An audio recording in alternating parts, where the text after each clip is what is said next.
ٹھیک ہے خاموش ہو جائے. چھوڑ دو یار. السلام علیکم خان صاحب. خان صاحب کیسے ہیں آپ؟ ٹھیک ہیں؟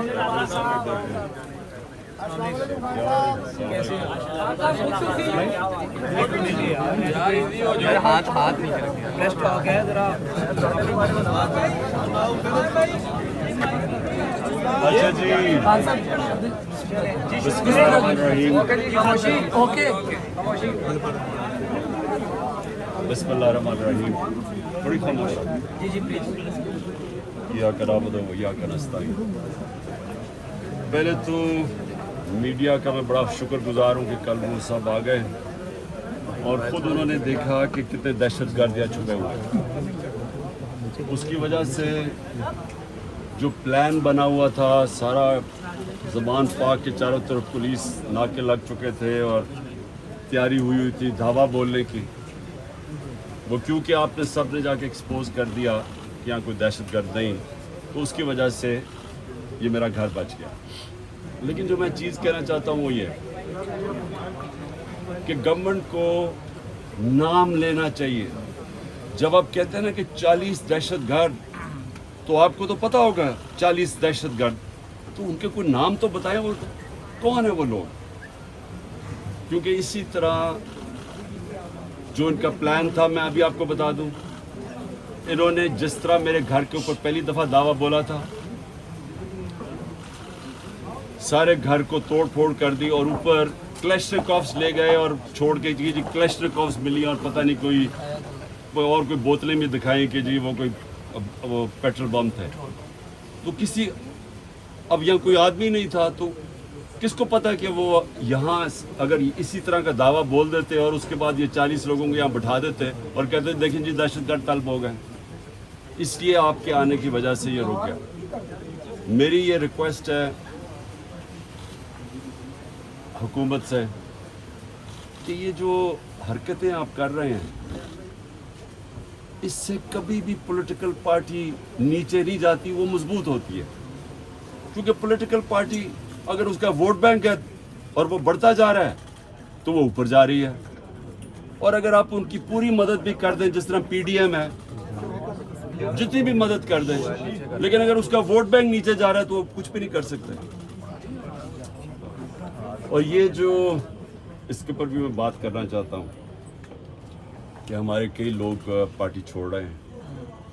میں یہ سمجھتا ہوں کہ ان میں سے خیر کئی تو خیر میں اتنا جانتا نہیں ہوں لیکن مجھے ایک کے اوپر سب سے زیادہ افسوس ہے. وہ میرا بہت پرانا ہماری پارٹی کے جس نے بڑی جان ماری ہے عامر کیانی کی. تو مجھے بڑا افسوس ہوا اس کے جانے کا. لیکن ان کے اوپر بہت پریشر ہے اور ہر کوئی پریشر نہیں لے سکتا. تو یہ میں اپنے لوگوں کو بھی کہتا ہوں کہ ان کو کوئی برا بھلا نہ کہے. جس طرح کا پریشر پڑا ہوا ہے آج اس ملک کی تاریخ میں کبھی لوگوں کے اوپر ایسا پولیٹیشین پہ پریشر نہیں پڑا. پکڑ کے لوگوں کو جیلوں میں ڈال رہے ہیں, فیملیز گھروں میں گھس رہے ہیں, عورتیں ہیں فیملیز عورتیں ہیں وہاں ان کو عورتوں کو ساتھ اٹھا کے شیریہ افریدی اور اس کی بیوی لے گئے جیل میں. یہ کبھی ہوا ہے پاکستان میں؟ کبھی کہ کسی عمر عثمان ڈار کے گھر میں گھس کے سارا گھر توڑ دیا اور اس کی والدہ سے جو انہوں نے کیا یہ کبھی اس ملک کی تاریخ میں ہوا ہے؟ جو عورتوں کو جو سینز آئی ہیں عورتوں کے بال پکڑ رہے ہیں جس طرح ان کو گھسیٹ رہے ہیں یہ نہ اس ملک میں ہوا ہے اور نہ یہ ہمارا جو روایتیں ہیں جو ہمارا دین ہے یہ کوئی اس کی چیز کی اجازت نہیں دیتا. اور اس سب چیز کے اندر کیا چیز رہ گئی ہے کہ جو لوگ یہ پریشر برداشت کر گئے ہیں. میں اپنی پارٹی کے وہ لوگ جو پریشر برداشت کر گئے ہیں قوم آپ کو ہمیشہ یاد رکھے گی. قوم آپ کو بھولے گی نہیں کہ مجھے پتہ ہے آپ کے اوپر کس طرح کے پریشرز ہیں اور جس طرح آپ کھڑے ہیں تو نہ میں آپ کو بھولوں گا نہ یہ قوم آپ کو بھولے گی. اور مجھے یہ بھی میں واضح کر دوں کیونکہ یہ اس طرح کا پریشر شاید ہی کبھی کسی کی پارٹی کے لیڈر کے اوپر یا اس کی پارٹی کے ممبرز کے اوپر ڈالا ہو جو اس وقت ہمارے اوپر پورا پریشر ڈالا جا رہا ہے. میں صرف ایک چیز واضح کرنا چاہتا ہوں کہ اگر میں اکیلا بھی رہ گیا نا، اکیلا، میں تب بھی حقیقی آزادی کے لیے اس ملک کے لیے کھڑا رہوں گا. کیونکہ یہ کوئی غلط فہمی میں نہ رہے کہ اس پریشر کی وجہ سے میں شاید پیچھے ہٹ جاؤں، جس کے اوپر 2 قاتلانہ حملے ہو چکے ہوں، دوسرا جوڈیشل کمپلیکس کے اندر جو میرے اوپر انہوں نے پورا قتل کرنے کا پلان بنایا ہوا تھا، جس کے اوپر 2 حملے ہو چکے ہوں، اور وہ پھر بھی پوری طرح اس اپنی تحریک کے اندر ایک قدم پیچھے نہ ہٹے، تو اس کو یہ سمجھ آئیں کہ وہ پیچھے نہیں ہٹے گا.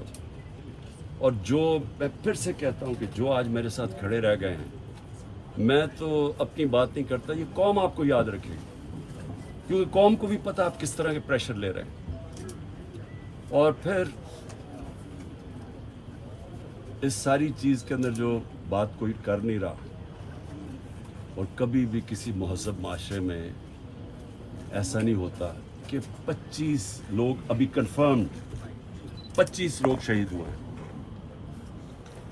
سب کے کسی کے پاس کوئی ہتھیار نہیں تھا، پرامن احتجاج کر رہے تھے، اور ان کو سیدھی گولیاں ماری گئیں. 25 کا ہمیں پتہ اس لیے کیونکہ ہمیں باقیوں کا پتہ اس لیے نہیں کہ 7,500 ورکرز کو پکڑ لیا، 7,500 تحریک انصاف کے کارکنوں کو پکڑا ہوا ہے. تو ہمیں پتہ ہی نہیں ہے کہ اور کتنے اور شہید ہوئے ہیں. ہمیں اتنا پتہ ہے کہ تقریباً 700 کے قریب لوگوں کو انجریز ہوئی، اور وہ گولیوں کی انجری زیادہ ہیں. تو بات تو آج یہ کرنی چاہیے کہ کیا اس کے اوپر کوئی کمیشن نہیں بیٹھنی چاہیے کہ آپ کے ملک کے شہری ہیں، جو بھی ہے، ایک آدمی قتل ہوتا ہے تو اس کے اوپر تحقیقات ہوتی ہیں، تو پتہ تو چلے کہ یہ ہوا کیا تھا. اور میں آج آپ سب کے سامنے کہہ رہا ہوں کہ جب بھی انڈیپینڈنٹ کمیشن بیٹھے گی، اس کے اندر ایک منظم سازش آپ کو نظر آئے گی. پلان کیا ہوا تھا سب کچھ، کیونکہ مجھے تو شروع میں پتہ ہی نہیں، میں تو جیل میں تھا 4 دن، مجھے تو یہ نہیں پتا کہ ہو کیا رہا تھا. تو میں جب باہر نکلا جیل سے، ان کا جی تباہی ہو گئی، یہ ہو گیا، گھر جلائے گئے، کور کمانڈر. میں بھی حیران، یہ ہوا کیا ہے؟ کیونکہ 27 سال میں ایک دفعہ بتاؤ کہ کبھی کوئی اس طرح کی جلایا گھراؤ کچھ ہوا ہے 27 سال میں؟ جب مجھے گولیاں لگتی ہیں تب تو، اور میں ایک آرمی آفیسر کو نام لیتا ہوں اس کا، انٹیلیجنس آفیسر، تب تو کوئی نہیں جلاتا، کب تو کوئی بلڈنگ نہیں جلتی. تو یہ ایک دم کیا ہوا ہے؟ تو اس کا ہمیں مجھے پوری طرح اندازہ، اور میں آج ڈیمانڈ کرتا ہوں کہ جب اور بنائی جائے، کیونکہ یہ بہت بڑا ملک کے اندر 4 دن جو ہوا ہے، ایک انڈیپینڈنٹ کمیشن بنائی جائے. اور انڈیپینڈنٹ کمیشن میں کیا چیز سامنے آئے گی، میں ابھی آپ کو بتا دیتا ہوں کیا چیز سامنے آئے گی، کیونکہ میرے سامنے تو فیکٹس آ گئے ہیں. ہم آپ کو ثبوت دیں گے کہ کیسے پلان کر کے لوگوں کو حملہ کروایا گیا ہے فوجی عمارتوں کے اوپر. پنڈی کے اندر پولیس نے پیچھے سے، کراؤڈ آگے کھڑا تھا، پیچھے سے پولیس نے ان کے اوپر ٹیئر گیسنگ کر کے ان کو GHQ کی طرف دھکیلا ہے، اور راستے میں کوئی پولیس نہیں تھی GHQ کے. یہاں جو ہوا ہے، اب ہم لاہور جانتے ہیں، میں تو پیدا یہاں ہوں، یہ پاس ہی تو ہے، 3-4 میل یہاں سے ہے وہ کور کمانڈر ہے. کبھی سنا ہے کہ کور کمانڈر لبرٹی سے لوگ چل رہے ہوں اور کور کمانڈر گھر پہنچ رہے ہوں اور وہ خالی پڑا ہوگا کوئی یعنی کور کمانڈر اتنی بڑی پوزیشن ہوتی ہے، اس کو اوپر کوئی بچانے والا نہیں آئے. وہ CCTV کیمرہ کدھر ہیں؟ وہاں CCTV کیمرہ لگے ہوں گے، پتہ تو چلے وہ کون سی شکلیں تھیں جنہوں نے جلایا. اب تک تو سامنے آ جانا چاہیے تھا سب کچھ. TV پہ اتنی زیادہ پروپیگنڈا چل رہا ہے، کم از کم وہ شکلیں تو دکھا دیں CCTV کیمرہ پہ کن لوگوں نے جلایا تھا وہ کور کمانڈر کا گھر. اور کیا آپ کو ہماری ڈاکٹر یاسمین، میری بہنیں وہاں باہر کھڑی ہو کے کہہ رہی ہیں کہ آپ نے اندر نہیں جانا. کون تھا جس نے اندر ان کو کیا ہے؟ وہی لوگ تھے جنہوں نے میاں والی کے اندر جہاز چوک پہ سب جب وہاں پرامن احتجاج کرے، انہوں نے کہا یہ اس کو جلانا ہے جہاز کو. وہ بھی وہاں سے رپورٹس ہیں کہ وہ آگے ان کو آگے کہہ رہے تھے کہ آپ نے یہ کرنا ہے. پشاور میں وہی رپورٹس آ رہی ہیں کہ اندر گھسے ہوئے تھے لوگ جو آپ اکسا رہے تھے کراؤڈ کو. دیکھیں 27 سال میں کبھی کسی نے اس طرح کی کوئی حرکت نہیں کی، تو ایک دم یہ جو سب کچھ ہوا ہے. تو اس کے اوپر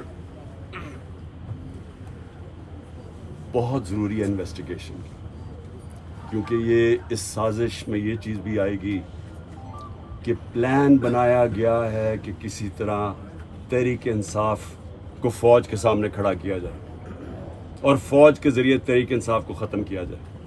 یہ پلان بنایا ہوا ہے. یہ خطرناک ہے ملک کے لیے. یہ پیچھے پی ڈی ایم ہے. یہی ہوا تھا 1971 میں. 1971 میں کیا ہوا تھا؟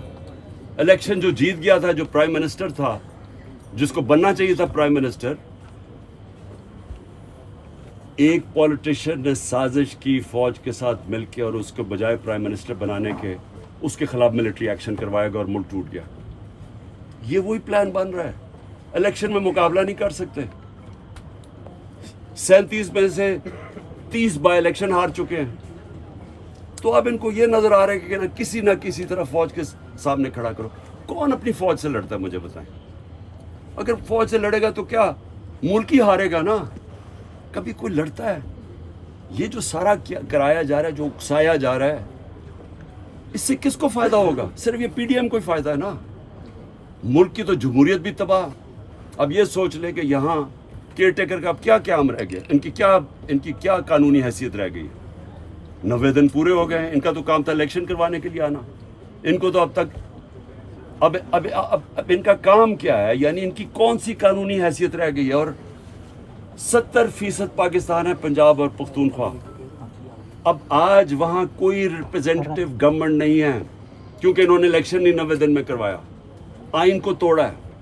گورنمنٹ نے، فیڈرل گورنمنٹ نے مل کے کیئر ٹیکر گورنمنٹ اور الیکشن کمیشن کے ساتھ مل کے سازش کی ہے. تو اس کا کون ذمہ دار ہے؟